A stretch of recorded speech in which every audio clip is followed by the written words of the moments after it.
Dr. Dogra connects his presentation. He'll be talking to us on DME worsening after cataract surgery. Any questions for Dr. Rajiv? He'll be leaving. Okay. Right. Thank you so much, Rajiv. Thanks.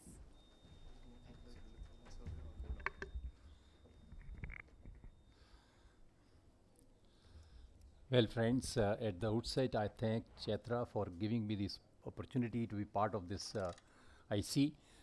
I'm going to totally switch to something different, but maybe it is of great use to most people because cataract surgery is something which is one of the commonest surgery performed, and we have challenges with diabetic macular edema. I do have financial disclosure as a speaker or a consultant to Bayer and Allergan. And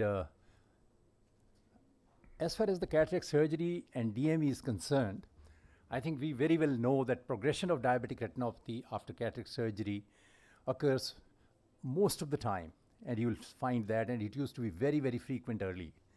And the proposed mechanism we all know is breakdown of the blood-retinal barrier and the post-operative inflammation. Basically, I think it is way back in ETDRS when they did cataract surgery on these patients. So it was very clear, if you have a mild NPDR, you can do routine cataract surgery, they'll do well. There'll be hardly any worsening. But in case there is a moderate or a severe NPDR, then almost 22% had worse than 5/200 vision. So that was way back in 1999 with ETDRS. And there are several studies which has shown association between ocular inflammation and progression of diabetic retinopathy. The surgical inexperience, I'll show you some of the examples, leads to progression of diabetic retinopathy after cataract extraction.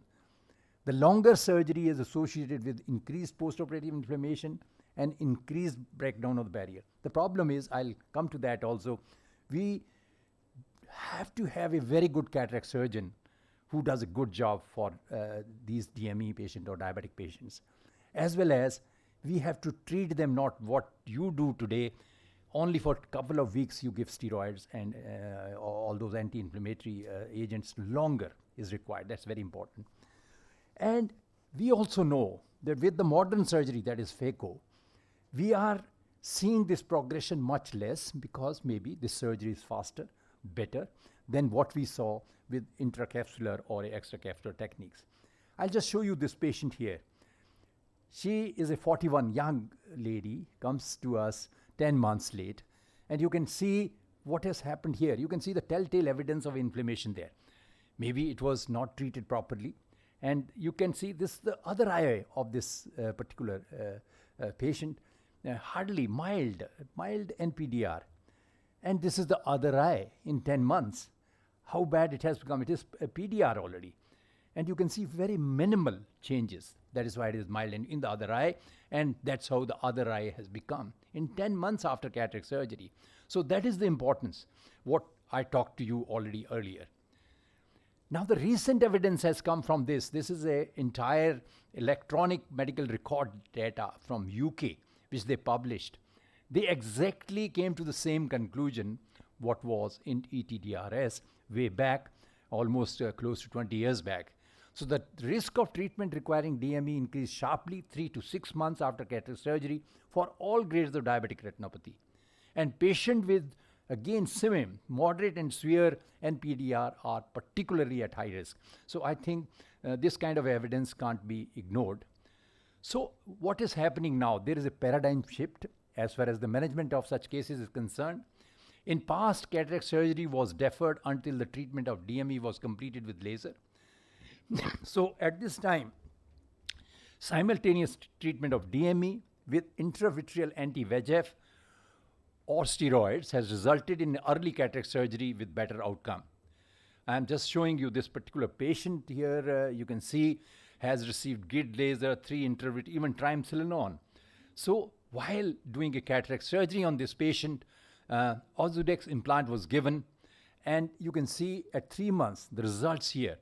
And in fact, this was a patient from the study, which in fact became a landmark and was published in 2013 in ophthalmology from our group, from PGI Chandigarh.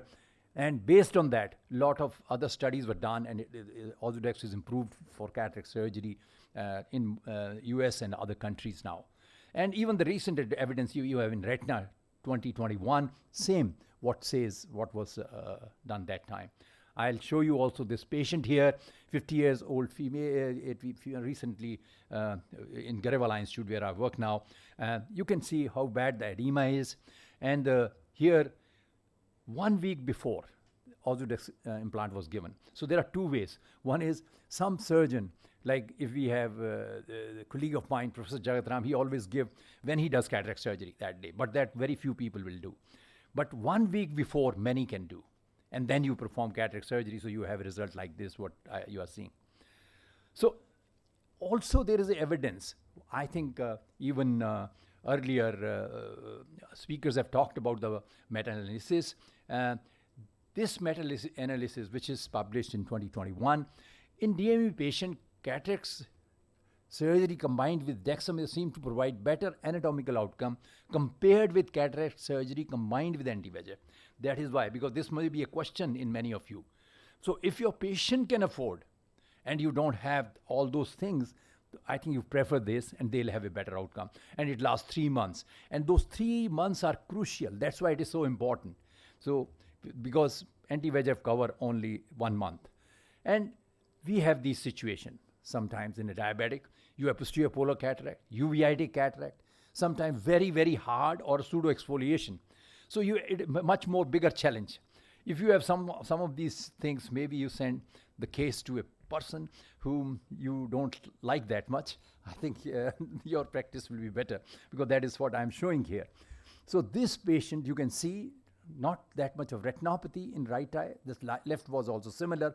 But after a complicated cataract surgery, what has happened? This was a posterior polar cataract. This ultimately went into neovascular glaucoma. And you can see not only everything was lost. So that is what need to be emphasized. And so what could be the recommendation? Achieve good metabolic control. That is for all patients. It's very important. Use topical steroids and NSAIDs for longer time after the phacosurgery is done. Don't use them like you do for other routine cases. No, because this inflammation, if it is less, then less progression. Perform excellent phacosurgery. Must have a phacosurgeon who does very good job. Avoid multifocal IOL. Don't put it. If it is even a severe NPDR or a moderate, don't put in them, even if macular edema is not there. I think these patients, once they develop macular edema, they become worse, and then they have a problem. And this has happened to some of the VVIP patients, where in DME, they put a multifocal IOL. Pre-op, per-op intravitreal, Avastin, Lucentis, I have mentioned everything here, but highlighted Ozurdex if your patient can afford. So are required to improve the final outcome. So in conclusion, always talk to patient, have a good counseling, inform the patient, likely decrease in visual acuity after cataract. Cataract is always associated with absolutely good vision. No, tell them, perhaps you're going to be worse than this. Then they expect much less. And it is very, very important for you that you treat this before, preferably, if patient can, then 1 week before if you give Ozurdex and do surgery, they'll do much better. Of course, if you have more of a vascular component, you can even give them anti-VEGF because sometimes they can bleed also. That also we have seen. You may have a component where you already have a proliferative changes there. And you need an experienced cataract surgeon. Again, post-op treatment need to be more aggressive and prolonged. So these are some of the things I thought will be of use to most of us here, those who practice and find it difficult to treat such patients. Thank you very much. Thank you so much, sir. I think extremely important take-home points while Dr. Lalit Verma connects his laptop. Quick question, sir. There's a lot of controversy as to why one should not use multifocal or premium IOLs in patients with DME. Does the lens itself alter the course of the disease, or does it hinder the treatment process, sir? It hinders the vision. Any maculopathy, you put a multifocal lens, and then your patient is after you. He'll chase you. So this is my take on that. Any maculopathy, please. At least I have faced this upteenth number of times. from so many patients, and then they want something to be done for that. So any maculopathy, I'm not even talking of. So that is my take on this. He said without maculopathy also. Even One more thing is diabetic patients already have decreased contrast sensitivity. So with multifocals, their contrast goes down even further. So it's important not to put a multifocal but put a monofocal because their contrast is already hampered by DR. The problem is, you see, you have those rings. Even if they have some vision little bit in the paramacular other areas, even that vision is not there. So that's why they have so much a problem. That's how I believe very firmly. And so I keep on propagating what this. about toric IOLs? People keep putting toric also.